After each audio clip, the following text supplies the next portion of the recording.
Hey everybody, it's Micah Mitchell with the Membership Site Success Show, and today we get to talk with Eric Christopher. Some of you might know him as E-Rock. I know him as E-Rock, and he runs Biz Famous. And Eric's agreed to share some insights about positioning yourself as an expert and share as much marketing wisdom as we can go over in our time today. So it should be fun. We'll jump around. Eric, thank you so much for joining us.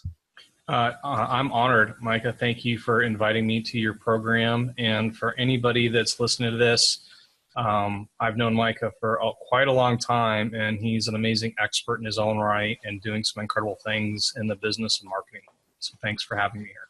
Yeah, of course. Thank you. Appreciate that. And yeah, E-Rock, it's funny because I came across you, or maybe you reached out to us, I'm not sure, but it was right when we were starting Memberium. You're one of the first people who came on and helped to promote us. And it's interesting because, and I bring this up because it kind of ties in, it seems like you did very little to promote us in the early days, but it had legs. Like it worked for a long time. It had a big, long tail. And so I see you as just a general marketing expert. I think you're great at branding. I think you're great at helping people, like I said earlier, really position as experts. But before we dive into some of that, do you want to give us a little bit of history about yourself and your company, kind of what you've done and what you're doing now? Yeah, I promise to keep this extremely short because ultimately what people care about is how we can hopefully help them in this program. So it all started in a tiny little village in Austria back in 1971 so I'm totally kidding, right? The short story is I went to college, I dropped out, I worked in the food service industry for many years, finally got tired of kind of the day-to-day struggle, tons of fun, have great experiences, but said I'm finally going to get serious about life.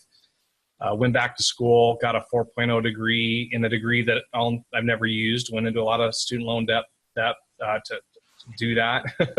But I went out and started a business. I was a strength coach, and I trained folks from average folks all the way to people who helped train some Olympic athletes, professional athletes, things of that nature. And so I did very well, lived off word of mouth for a while. And ultimately I went out of business because I didn't know how to market myself. And so I started doing some marketing on a part-time basis, actually doing network marketing. A lot of people have that stigma about multi-level marketing, but it worked really well for us. We were with a company called Legal Shield. This offers attorney services, and it's been an amazing service. Like if any small business owners out there, you should be using it because it's an unbelievable program. But we became very successful. We made a full-time income, generated hundreds of thousands of dollars in that industry, did it completely offline. And then I started messing around with some Google stuff and some online marketing. And ultimately, we had some success with that. And I actually still get phone calls to this day from work that you talked about earlier in the introduction about long tail, right? So we had some legs from that. And so people found out, people are asking, what are you doing? How are you doing this? And so we actually started helping some small business owners, started a company called Local Business Rockstar. That was a done-for-you service for local business owners. But we're working on a community program using Memberium to help service that community with some coaching and education with our academy. And then we started getting referrals, and we started getting referrals outside the local space and national organizations and brands. Started to kind of get involved in the media through some connections that I had. And so ultimately we launched a brand called Biz Famous, B-I-Z Famous, Biz Famous.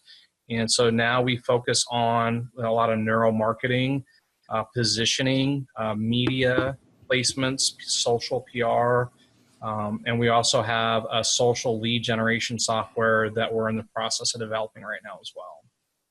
Gotcha. So this is where, to me, you're different than a lot of marketers, because they'll come in and say, oh, well, I'll build you a little funnel, or I'll write some emails or whatever. But I feel like you approach it from a higher level.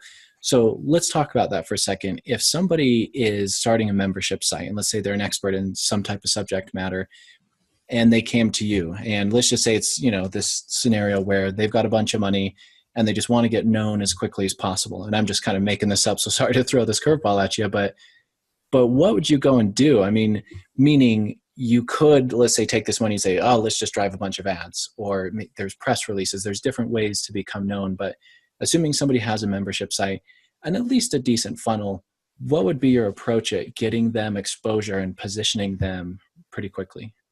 Well, the number one thing is you have to be able to effectively communicate your story and have some sort of unique selling proposition. And so the number one thing we look at is what makes you unique? What are the differentiators that help you to stand out in the marketplace? Because, my wife, who owns a company called biztuition.com, basically it's like, we were just talking the other day about how people live in kind of a selfie world, right? Like this chest thumping world of like, I'm amazing and I'm awesome. And, here's why you should work with me. And I'm the guru. I mean, there's a lot of people who can just basically come out and establish themselves as social experts, right? Or experts in any industry.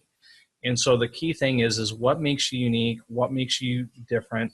And then how can we find ways to communicate that by sharing your story and then getting that featured on different entities or sites or areas where you're conferring third-party social status for your business, right?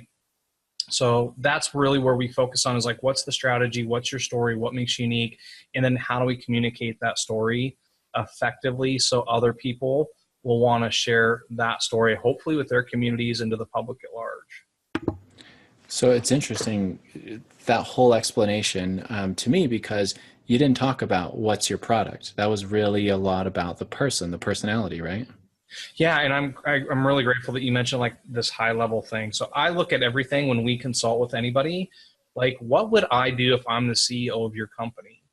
I never focus on like how much can we make? Like it's an interesting question, and this is one of the things that I'm sharing with your audience. If you really, or if you're doing any kind of consulting or services, a lot of times people come to us like, hey, we want to do this, we want to do that, and the first thing that we talk about is, well, tell me what's your end game. Like, why are you doing this? Like, what do you want to have happen in 5 or 10 years? What do you really want to do with your life? And so we instantly, when we get to that conversation, and I care, like my goal isn't to help you make 10x your business, because everybody kind of talks about 10xing your business, right? I'm talking about how do you actually accomplish the reasons why you're in business? And because my goal is to help you get there, even if it means you don't work with us, right? Because I want what's best for you, and we'll always do that. And so we try to take a really holistic look at the business, Micah, and figure out, how can we help reach that objectives, and kind of lay out the blueprint on how you're going to get there. Gotcha. Yeah, and it's a lot more strategic, I'd say, than, hey, I need help marketing. Okay, what's your lead magnet? Let's change this headline or whatever. It starts a little further up. It's pretty cool. And sorry, as I was looking around, I was readjusting my screen here, so don't worry about that. But so let's kind of, I guess, go now a level deeper. So let's say that you're helping somebody to market and they do have a cool, unique story. How do you choose what channels to go into? Let's come up with an example. So let's say somebody's an attorney in Arizona. You live down there in Arizona. Yes. And, what is it that you're looking for? Is it like a bunch of super local channels, or how do you go about it? Well, we don't necessarily go after media right away. What we're looking to do is to be able to find, what I mean by that, by like outside external media. So one of the things we want to do when we consult with you is we're very video centric. And so we actually have a unique program that we call the True Authority Story System. And it's not even like publicly available. It's something that we only do basically by invitation only. And so, it's a very video-centric platform where we focus on how can we create authentic content, video-centric content for your business that can help you effectively share your story, that you can communicate what it is about you that makes you different. And one of the things that we do talk about, like when we do consulting clients, is tell us your core values, right? So some people may know or may not know I'm a contributor to entrepreneur.com and some other sites like Huffington Post and Newswire and business.com. And so one of my favorite articles that we get tons of feedback on is our article about core values. And so, when we're consulting with businesses, we want to know, like, what are your values? Because again, like, we don't want to be transactional. We want to focus on being relational, and we hope to have partnerships on a long-term basis. one of my favorite stories is our very first ever client was with us for 6 years when I first started my first company until they actually sold their business. And I take a lot of pride in that because we really helped them get where they want to go. And so again, it's how do you effectively share your story using video? Because to me, if anybody, any of your listeners or viewers are soaking this in, is that they're going to be taking advantage of the video, trend that's going to be happening over the next half decade and beyond in terms of positioning themselves. Gotcha. And so, and I'm going to jump around a little bit here, but I'm just trying to like pick up the pieces. So you've talked about, no, I mean, for me, like extract what I can from you. So we're talking about the person, the personality. How do you think about, or how should people think about their personality and their brand? How much are those two the same? How do you maybe transfer the person's fame, or how well people know them onto the brand? Should you, when maybe should you? So talk about, the personality, the person versus the brand. That's a great question. And this kind of even goes back to us eating our own dog food, if you will. We're working right now on my wife's second book and helping her. She co-authored an anthology book with Jack Canfield a couple years ago.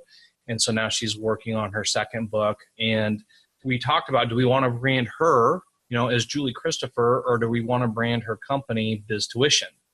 And how do we want to do that? And so to me, that's a unique situation for every person. And it really comes down to, that person, let's say as an influencer or as an executive, on what really matters to them. And again, going back to those core values and what's your ultimate objective, right?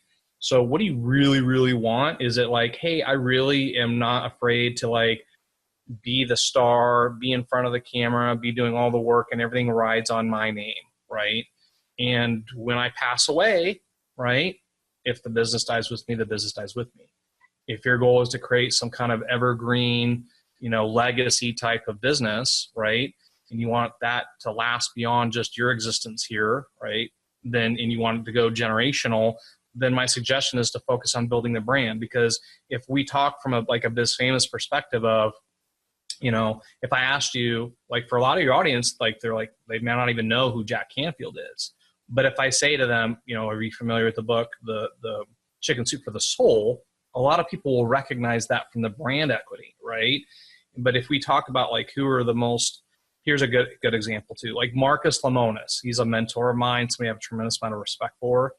A lot of people in the business community doesn't know who he is. But when I ask, are you familiar with the television show on CNBC, The Profit? Like, oh yeah, I've heard of that, right? So you really have to decide, do you really want to just focus on you in terms of like, hey, I'm going to be the deal? Or do I want to create kind of a legacy type brand? And again, you may never get there, but the intention should be there that that's where you really want to go, because if you end up short, you're still probably going to be happy anyway. Yeah, that makes sense. And I think too, you mentioned if somebody passes away, the business goes with them. But I have also run into some situations where somebody wanted to sell their business, but it was like firstnamelastname.com.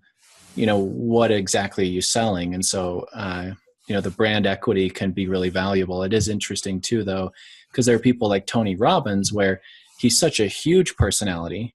I don't know what his company name is. Maybe it's Tony Robbins Inc.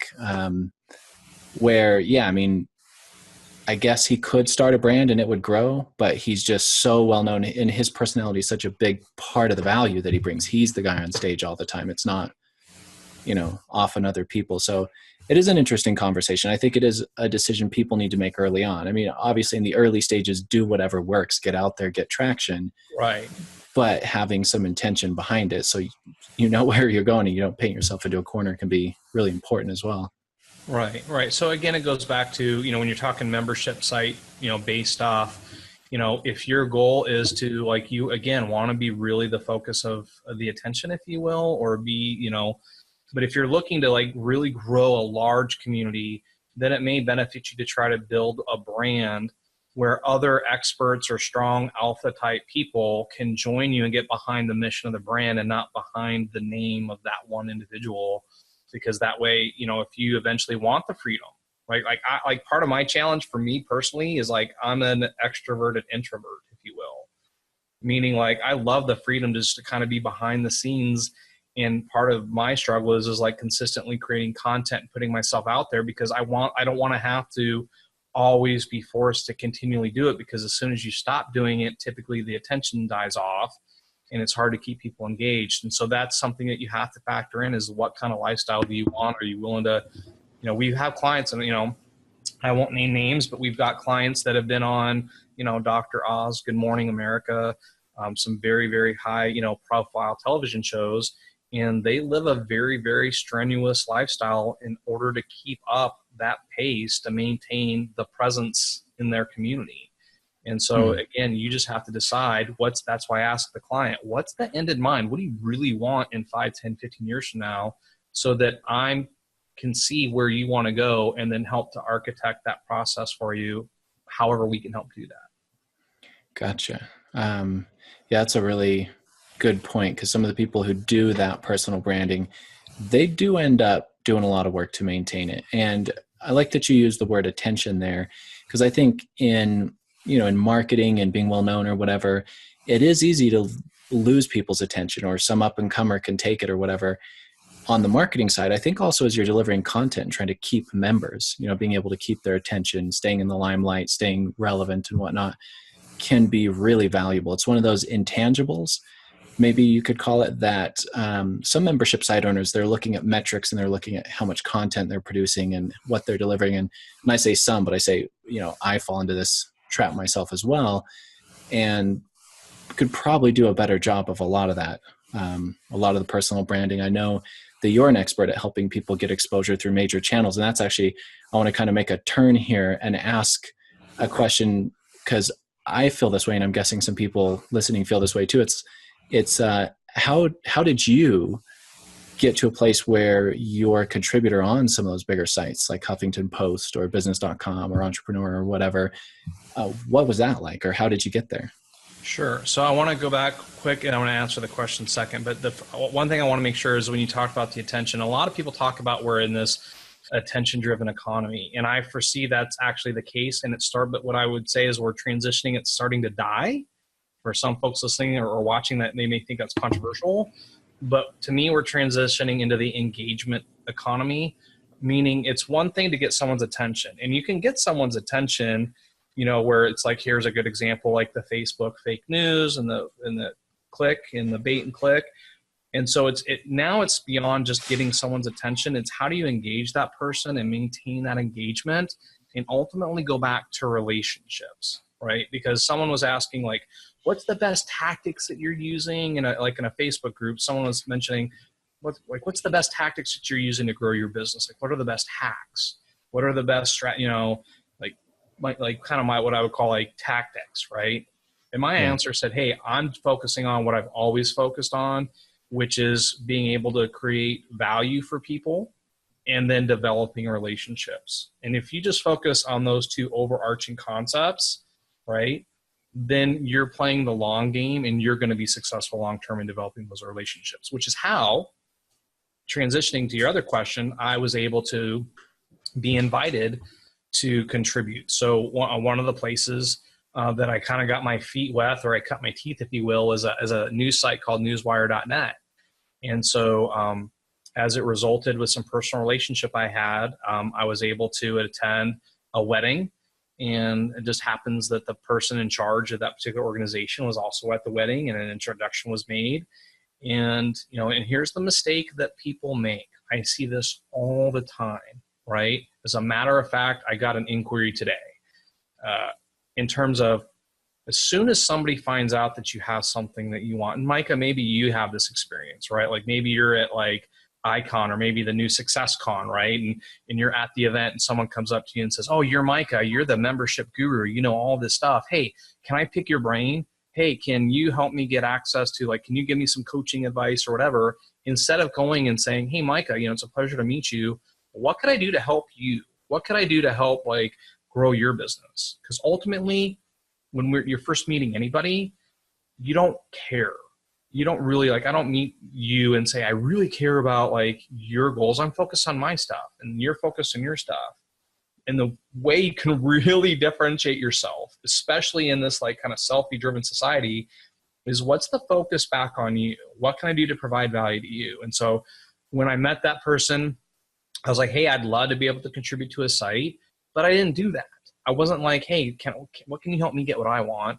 Instead, I focused on developing the relationship.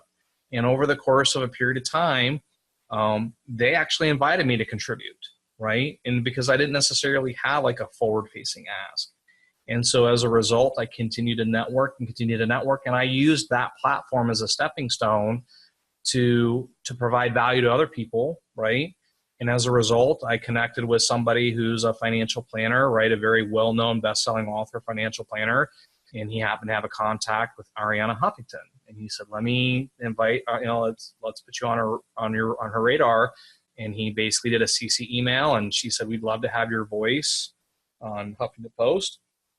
And that led to that. And ultimately, my body of work on Huffington Post led to me connecting with some of the folks at business.com, and I shared my content with them. And they judged it and said, we would love your voice here.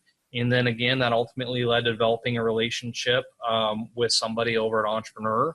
And they invited me to Entrepreneur. And I'll share, an interesting story is that I almost was in a position where I wasn't going to be able to contribute to them anymore due to some circumstances that I wasn't aware of.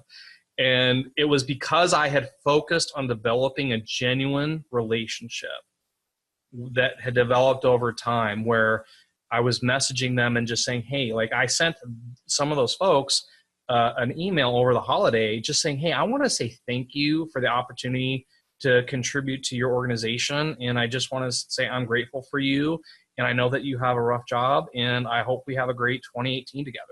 And there was no agenda. There wasn't like, I want anything from you. I was just a sincere expression of my gratitude. And I honestly feel if I didn't do that, because it wasn't my intention to get something later, but I feel because I made that deposit of equity in the relationship, that provided an ROI later or saved those relationships. And so that's our kind of what I'd call our strategic secret, is to focus on that.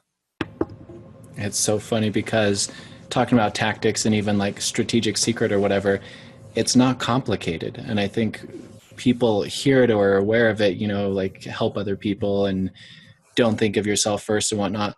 They're simple, but there's not a lot of people who do it. And I can say from knowing you for a while, every time I talk to you, it's, hey, how can I help you? And you've come to me multiple times saying, I'm doing this new thing. Can we do it for you for free? Or, I've got this idea, or what do you need help, getting out there and marketing and whatnot.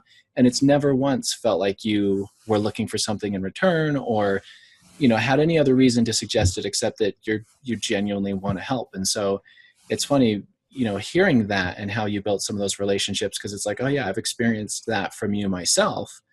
And it's common sense. I think it is even common knowledge, but it's definitely not common practice. You do run into a lot of people who they might say that like, oh, what can I do to help you? But it's kind of like they're just itching to ask their next thing. It's not a genuine help, Right.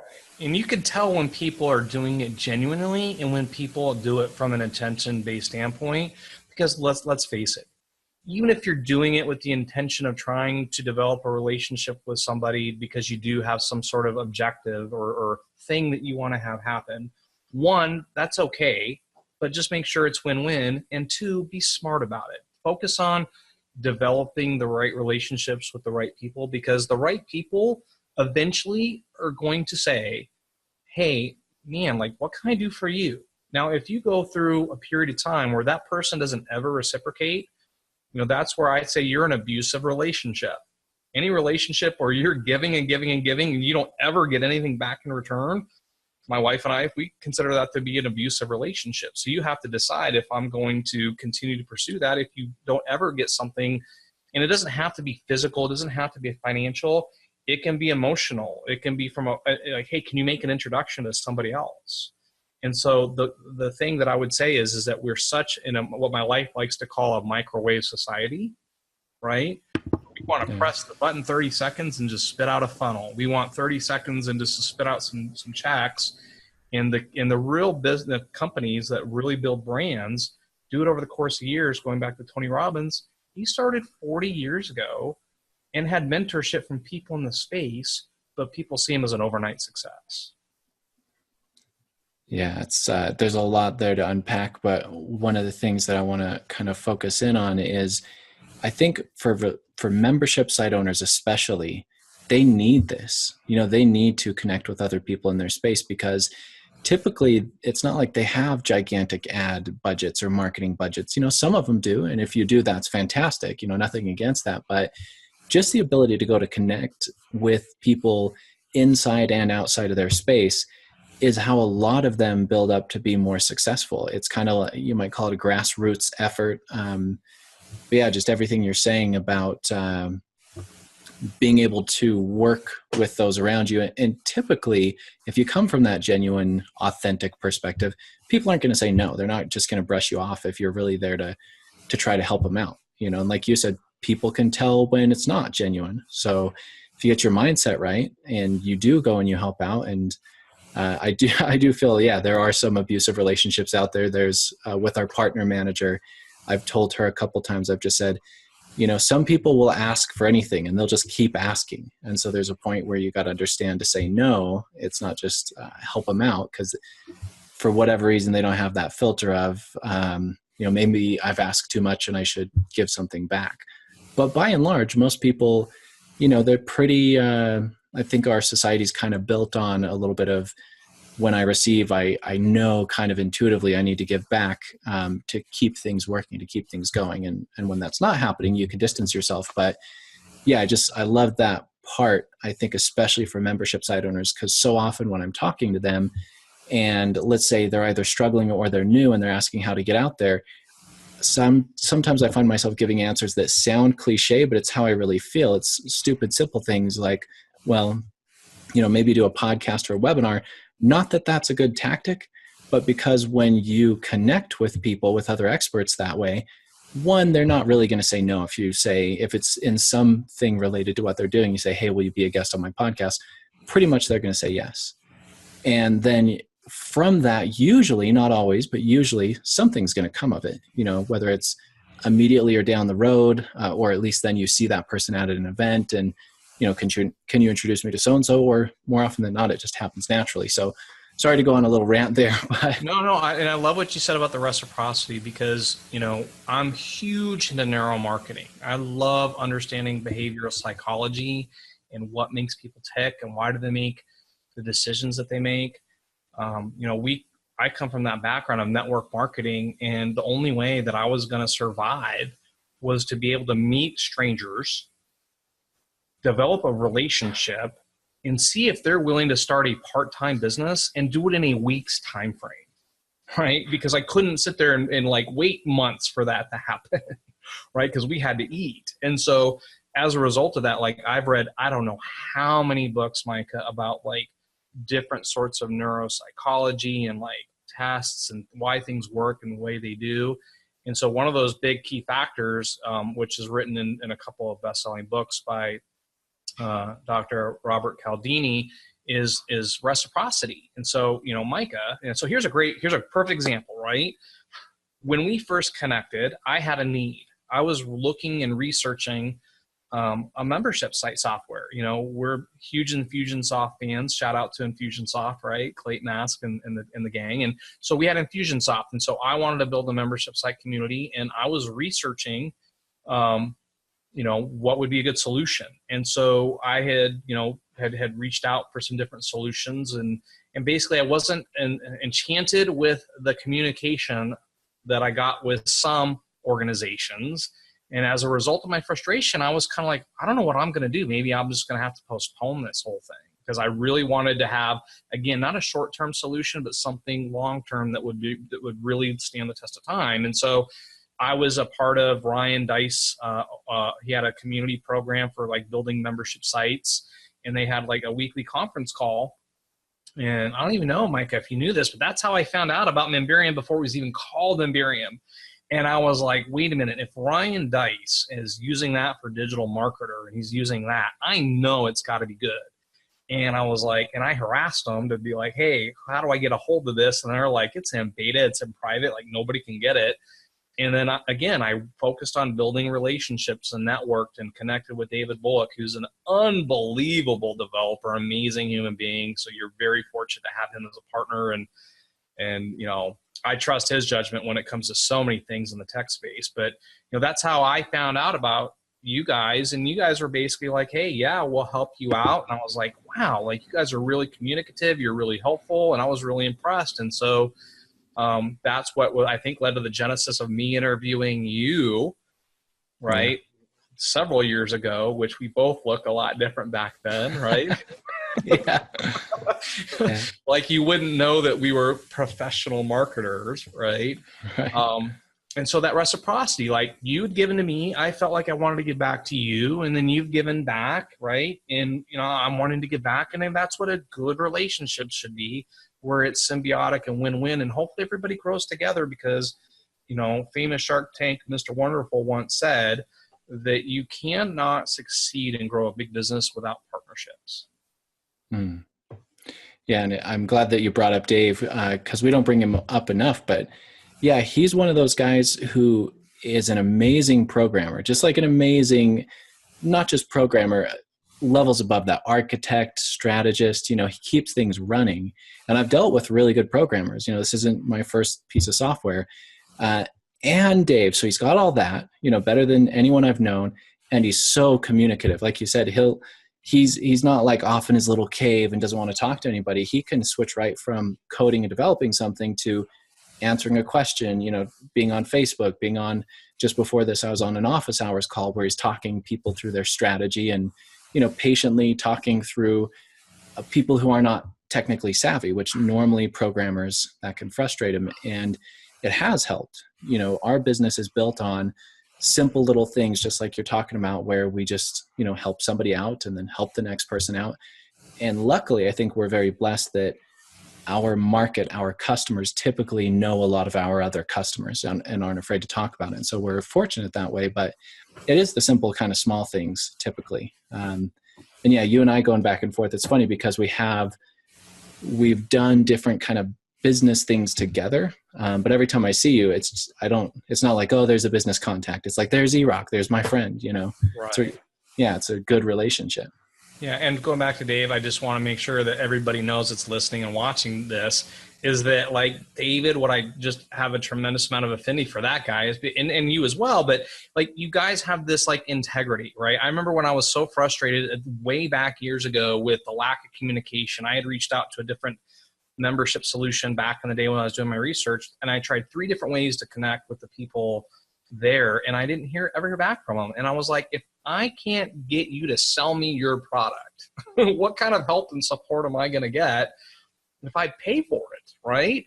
Because you don't even have my money yet. And so what I love is, like, when I first connected with Dave and you guys are so helpful, I was like, look, man, you guys should say something about like this lack of communication, what's going on. And Dave was like, hey, I'm going to take the high road. I'm not going to badmouth anybody. I'm just going to focus on what we do and doing the right thing.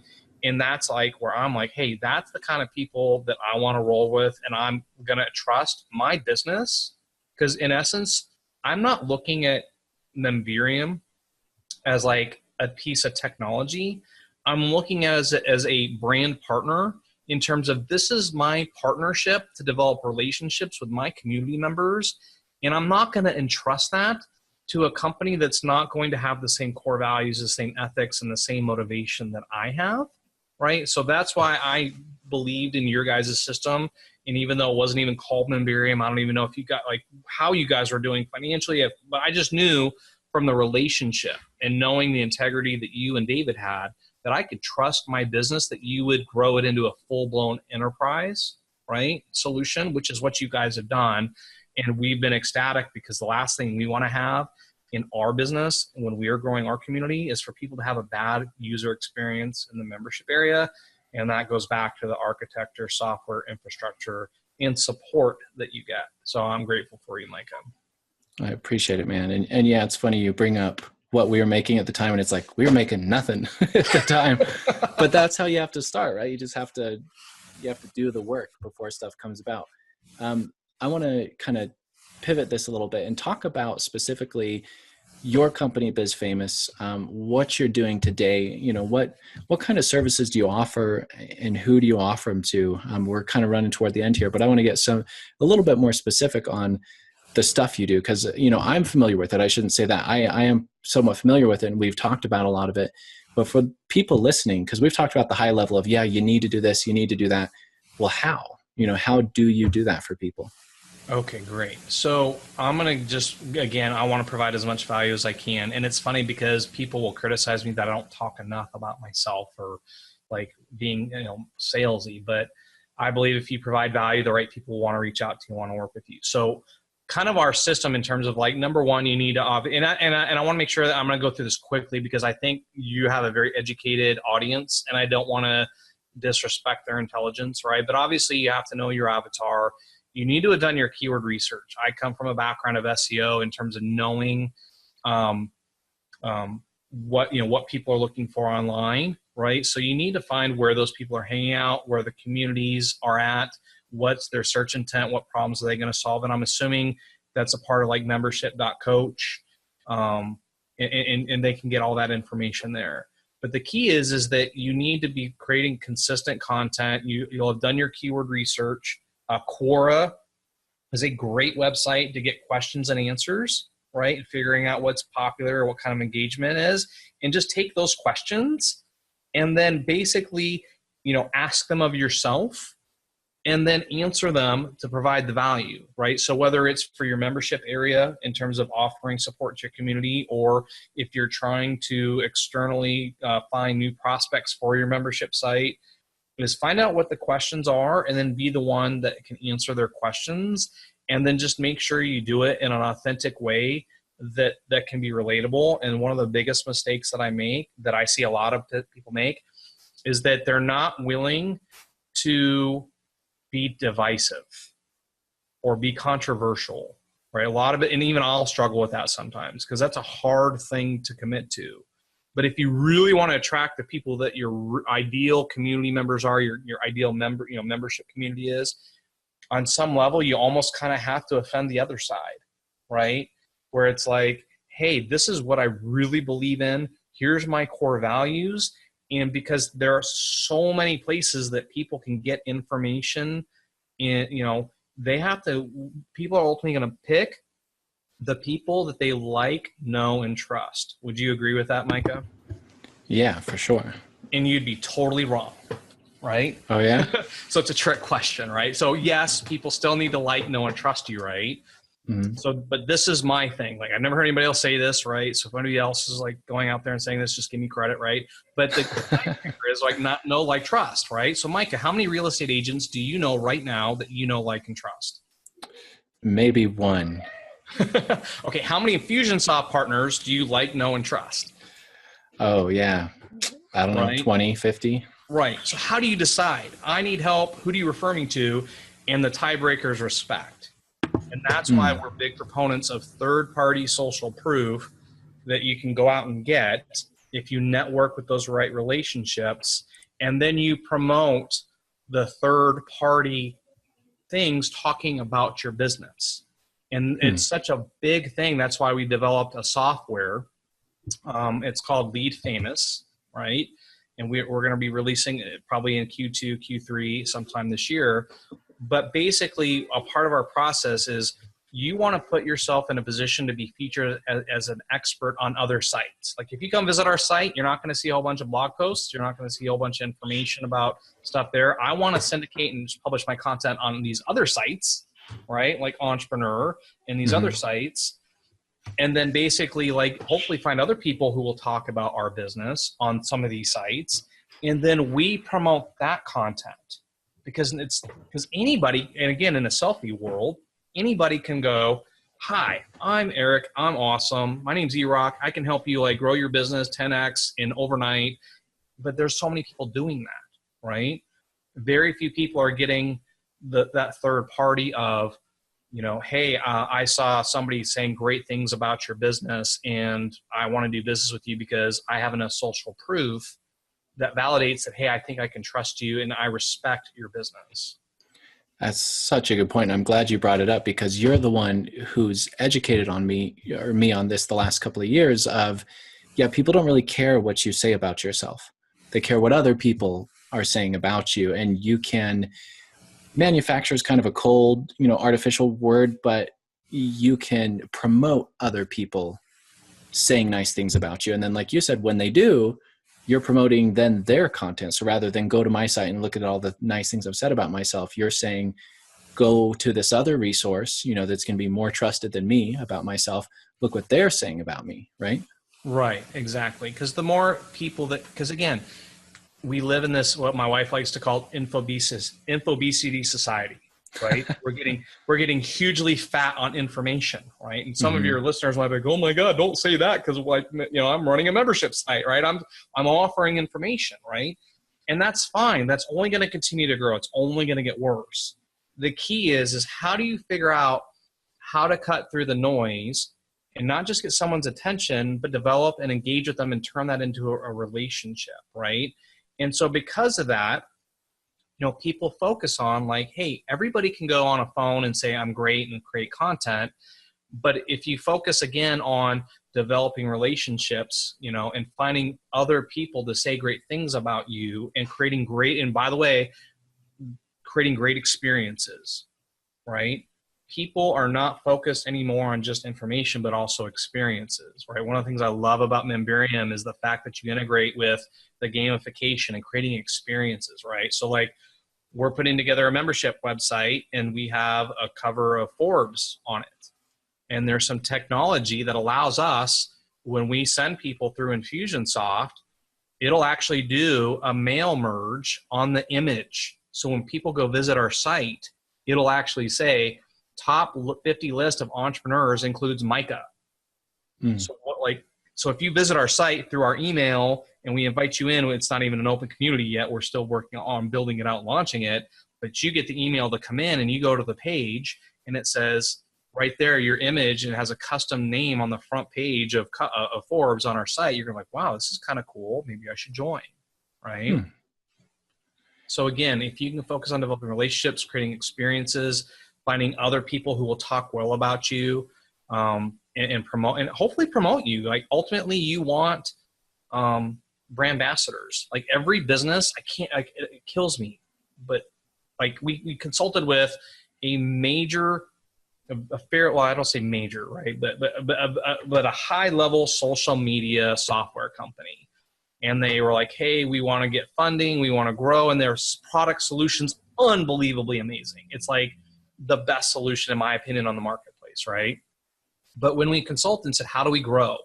I said, well, we formulated a plan to bring ambassadors in, and the brand ambassadors could all contribute their content, right, to their website. So instead of you going and hiding, 7 writers for your company to churn out content, right, create a platform that your community of customers can showcase their ability to be professional social media managers, right? And talk about how great this tool is to make their life easier and create a better result, right? And build this community. And we completely kind of put this whole program together, and we just started to kind of initiate the process. And then they said, well, we're gonna stop. We're not sure if this is going to be a good investment. And I'm like, okay. But ultimately, I really feel like one of the things that membership owners should do, because this applies to any small business owner, but especially membership site owners, is that don't always try to be the one creating the content, okay? If you really want to build engagement, give your community the opportunity to share their wisdom, to share their experiences, to share their thoughts, right? Because it provides a different perspective, and it also shows that you have this confidence in yourself that you don't always have to be the deal, but that you can like share the spotlight with other people, and that only makes you look better, right? And it's only going to create more engagement. And that person, right, what are they going to do? They're going to be like, hey, I just contributed this content to the membership site. They're going to go tell everybody and try to get them to go come into their membership community, right? Yeah. Right. Yeah. So if like, what do? I go and I promote my entrepreneur articles all the time. As a matter of fact, I've been so busy. I did one 2 weeks ago. I haven't even emailed my lists to say, go read my article, right? But I go and I don't talk about myself in my articles. What did I do? I featured 4 different Facebook ad experts who have spent over $1 billion in Facebook ads because of all the stuff that's going on in Facebook right now, and shared their wisdom. And then I promote that.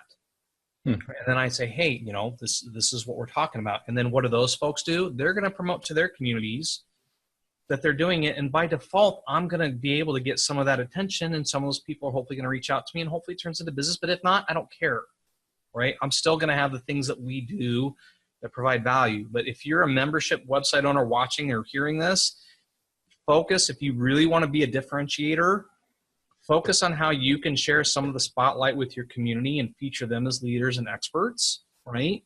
And if you build up that process, then you can ultimately bring in a group of leadership that can help you really grow your community, right? And so I'll kind of, I guess, like get off the soapbox a little bit there, but that's something I'm really passionate about. I hope you could tell, Micah. Yeah, I could definitely tell you're passionate about it. And it kind of ties it all together, like the social proof with the content creation, with the positioning, you know, it's a perfect place really to kind of put a wrap on this a little bit. So thank you so much for letting me ask you kind of weird abstract questions. I thought your answers were genius. How do people connect with you if they want to connect with you and talk more? Great question. So here's what I'm going to do. I haven't even done this yet. It's just in my mind right now. But one of the things that we have is a technology platform for text messaging, right? So if someone wants to connect with us, I don't know what it'll be. Maybe I'll put some, this is what I'll do. We're working on a course, a membership course, of course. That's horrible, right? But a membership course, of course. But we're putting together, like, how do you get the attention of media? How do you get the attention of journalists? And how do you develop those relationships? And so we're in the process of generating that content. And what I'll do is I will give them access to that, if that's okay with you, where they can get access to one of the modules that we teach. It's like 15 minutes, so it's real short. And if they want to text the word Memberium, right? So Memberium 21. We'll just say the word Memberium 21. You text that into the code 21777. Then you'll get, we'll set that up to where you can get that deliverable. And then if for any reason that you're listening to this and you're not in the United States or you're in another country, then maybe in the show notes, we can put a link in down there at some point later as well. But thanks for the invitation, Mike. I hope that's okay with you. That's perfect. Yeah. So we'll put some stuff under the video. So if you're watching this, go under the video. If you're listening to the podcast, you can go to our site, or you can just text, and correct me if I'm wrong here, Memberium 21 to 21777, right? That's correct. The number to text to. Yep. Perfect. And of course, you can always look up Biz Famous. You can look up Eric Christopher. Like I said, I know him as E-Rock. He's a good friend of mine. And E-Rock, again, I really appreciate it. Thanks so much for coming on. Dude, I'm grateful for you, man. I'm excited. Thank you for having invited me to your show. And again, I hope out of this, my intention is that your listeners and watchers get a whole lot of value out of it. And ultimately, like, there's nothing else that I love. Here's my biggest frustration in the membership world is you take the time, effort, and energy to hopefully provide value, and then people don't go and take action and execute it. So if you're listening and you found value in this and you helped you grow your membership community, just reach out on social media and let us know that you're getting that feedback, because there's nothing more gratifying, even more than the money, is the gratification of making an impact in someone else's life, and as a result of being able to share just stuff that other people have honestly taught me. That's beautiful, man. Thank you. Thanks, Micah.